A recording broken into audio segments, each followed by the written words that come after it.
Anissa est venue me voir pour un problème de santé précis, une douleur au poignet qui la gêne au quotidien. Cette blessure ancienne et persistante est une source de frustration pour elle, car elle limite ses gestes et complique des tâches pourtant simples. Elle a déjà fait de la kiné, suivi plusieurs traitements, mais l'inflammation reste présente. Bienvenue dans Histoire de femmes, le podcast qui plonge dans le quotidien de femmes qui, comme vous, traversent des épreuves et relèvent des défis intérieurs. Ici, chaque épisode explore des parcours de vie uniques, des transformations profondes et les leçons apprises en chemin. Ces récits ne sont pas seulement des témoignages, ils font ressortir notre humanité partagée, nos luttes et nos triomphes. Que vous soyez en quête d'inspiration, de soutien ou simplement d'un écho de vos propres expériences, ces histoires vous guideront vers un chemin d'épanouissement et de sérénité. Aujourd'hui, je vous invite à découvrir l'histoire d'Anissa, une femme de 42 ans qui a pu apprendre à se recentrer après des années à s'oublier, grâce aux signaux d'alarme que lui envoyait son corps. Avec le suivi, j'ai pu lui apporter des conseils spécifiques pour apaiser cette inflammation du poignet qui persistait, des gestes et des soins pour alléger cette douleur. Au fur et à mesure des questions, je constate qu'Anissa souffre de constipation, alors qu'elle pensait que c'était normal de n'aller aux toilettes que quelques fois par semaine.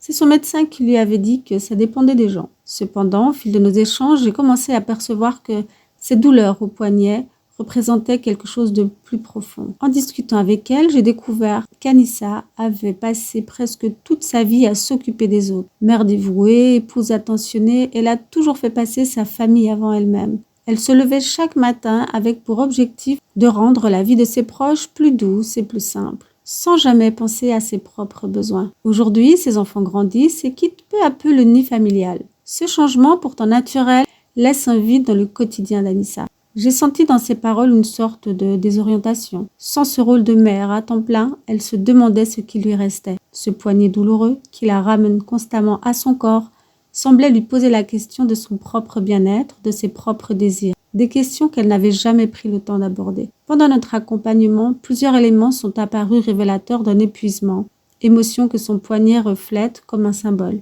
Anissa est arrivée à un point où son corps exprime ce que son cœur a toujours mis de côté. Le besoin de se tourner vers elle-même. La douleur qui persiste malgré les soins m'a semblé être une manifestation de ce qu'elle avait ignoré. Cette partie d'elle-même qu'elle n'avait jamais nourrie ni écoutée. Le stress s'accumule depuis des années, la charge mentale et émotionnelle qu'elle a portée pour sa famille, tout cela finit par laisser des traces physiques.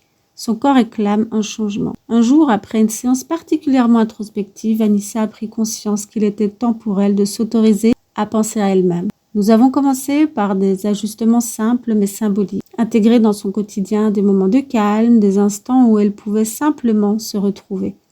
Avec des conseils alimentaires pour apaiser l'inflammation digestive, retrouver un bon transit et un suivi pour retrouver un équilibre physique et mental, Anissa a pu petit à petit se reconnecter à son propre bien-être. Elle a accepté de prendre du recul, de s'accorder des pauses et de réfléchir à ce qui la faisait réellement vibrer, en dehors de son rôle de mère et d'épouse. Au début, cela lui était inconfortable, mais progressivement, elle a découvert le plaisir de se redécouvrir et d'apprécier ses moments pour elle-même. Grâce à cet accompagnement, Anissa a appris à écouter son corps, à respecter ses propres besoins. Elle a trouvé une nouvelle façon de prendre soin de son poignet, non plus en luttant contre la douleur, mais en acceptant ce qu'il symbolisait pour elle, en se permettant de ralentir. Elle a réalisé qu'elle n'avait plus besoin de se sacrifier constamment pour les autres, et que prendre soin de soi pouvait lui donner la force d'être plus présente pour sa famille. Aujourd'hui, Anissa continue de progresser. Elle a intégré des exercices de relaxation pour apaiser son mental et des routines de bien-être qui lui permettent de renouer avec son corps